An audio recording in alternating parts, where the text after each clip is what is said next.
ఇక్కడికి విచ్చేసిన మా పత్రికా మీడియా మిత్రులకు నా ధన్యవాదాలు.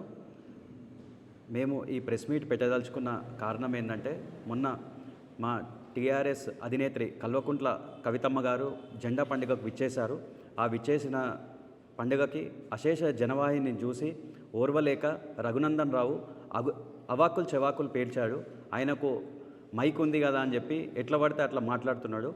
తర్వాత కాంప్రమైజ్ పాలిటిక్స్ గురించి, తర్వాత మీ టీఆర్ఎస్ పార్టీ ఎక్కడుంది, ఎక్కడ పోటీ చేస్తావు అని అడుగుతున్నాడు. టీఆర్ఎస్ పార్టీ ఎక్కడుందో నిన్న సంగారెడ్డిలో నువ్వు చూసినావు. ప్రజానికము టీఆర్ఎస్ పార్టీ ఊరూరా ఉంది. టీఆర్ఎస్ పార్టీ అనేది మేము ఎన్నికల గుర్తు రాకముందే 42 కౌన్సిలర్లను గెలుచుకున్నాము, ఒక మున్సిపాలిటీని గెలుచుకున్నాము. రఘునందన్ రావు గారు, మీ పార్టీ అధికారంలో ఉండి, మేము నేషనల్లో అధికారం ఉండి అని చెప్పుకునే మీ పార్టీ, పెద్ద ఇండియాలో లార్జెస్ట్ పార్టీ అయిన మీ పార్టీ ఉండి కూడా మీరు ఎన్ని స్థానాలు గెలుచుకోరో మీరు చెప్పాలి.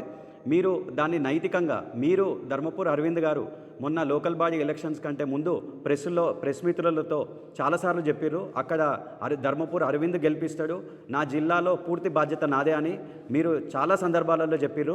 కానీ మరి మీరు ఎంపీగా ఉండకముందు ఎన్ని స్థానాలు ఉన్నాయి మున్సిపాలిటీలలో, పంచాయతీ మెంబర్లలో? మీరు ఎంపీ అయిన తర్వాత ఎంతమంది గెలిపించారు?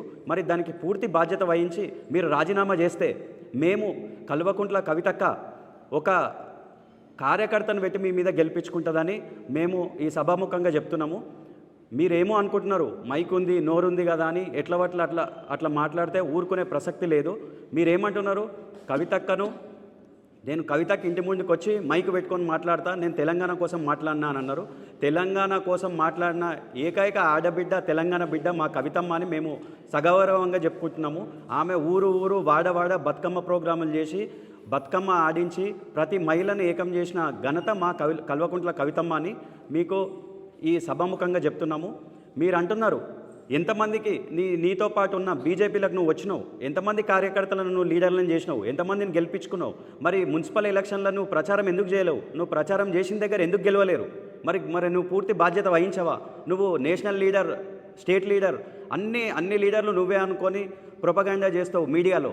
అయినా కూడా నీకు మరి ఎందుకు గెలిపించుకోలేవు స్థానికంగా? అంటే వాళ్ళ కార్యకర్తలు నీకు పనిచేసారు కానీ నువ్వు కార్యకర్తల కోసం పనిచేయవా అని మేము అడుగుతున్నాం, సూటిగా అడుగుతున్నాం మా పార్టీ తరఫు నుంచి.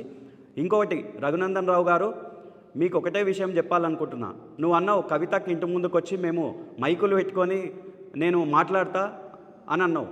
మా కవితకి ఇంటి ముంగట మేము ఇప్పటిదాకా వస్తుంటే కూరగాయలోళ్ళు, పండ్లు పూలు అమ్ముకునేటోళ్ళు మైకులు పెట్టుకొని తిరుగుతున్నారు. అట్లనే నువ్వు కూడా దిగజారుతా అంటే మేమేం అనుకోలేము. మీకు ప్రజలు పార్లమెంట్లో మాట్లాడాలని మీకు మైక్ ఇచ్చిర్రు, మీరు కవితకి ఇంటి ముంగట్టుకు వచ్చి మైక్ పెట్టుకొని వదులుతా అంటే, మీ స్థాయిని దిగజార్చుకుంటా అంటే, ఇక అది మీ ఆలోచనకే మేము వదిలేస్తున్నాము. రఘునందన్ రావు గారు, ఇది ఒకటి దృష్టిలో పెట్టుకో. నువ్వు అక్క అని అంటున్నావు, మేము గారు అని మాట్లాడుతున్నాము. ఈ మర్యాద కూడా కోల్పోకు. మర్యాద కోల్పోయిన తర్వాత తర్వాత ఏదో పెద్ద లీడర్గా నువ్వు ఫీల్ అవుతున్నావు.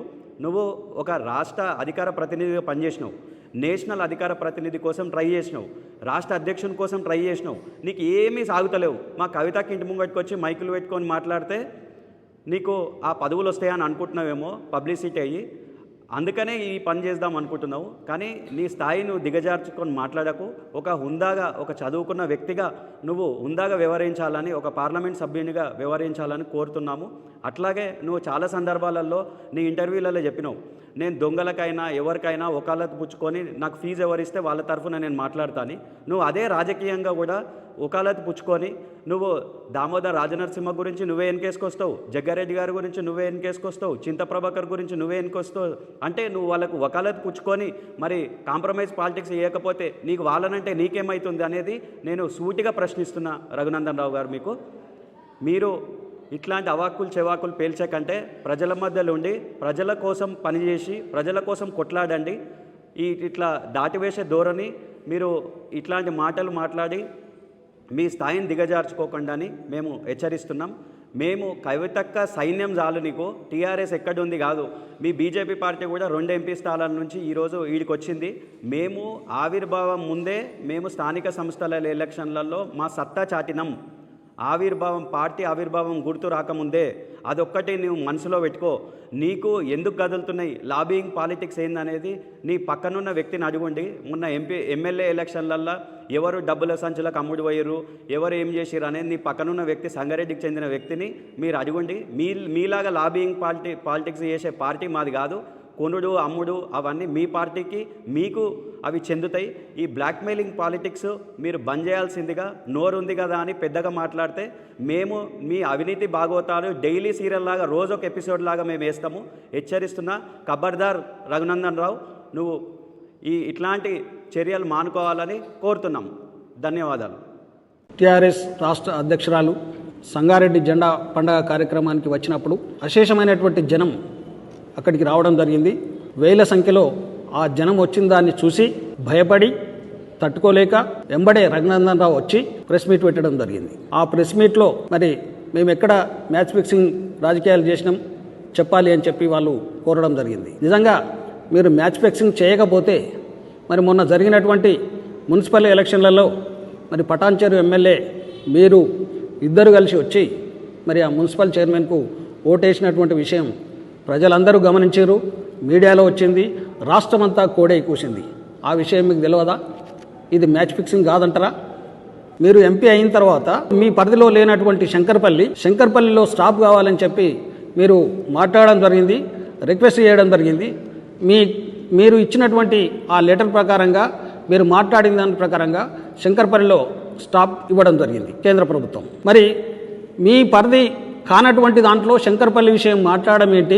మరి జహీరాబాద్ విషయంలో అది నా పరిధి కాదు, నేను మెదక్ పరిధి నాది అని చెప్పి మీరు చెప్పడం ఎంతవరకు సమంజసం? మీ పరిధి కాదు అని అనుకున్నప్పుడు మీరు దాని గురించి శంకర్పల్లి గురించి మాట్లాడాల్సినటువంటి అవసరం లేదు. అవునా కాదా? అది మీరే గమనించాలి.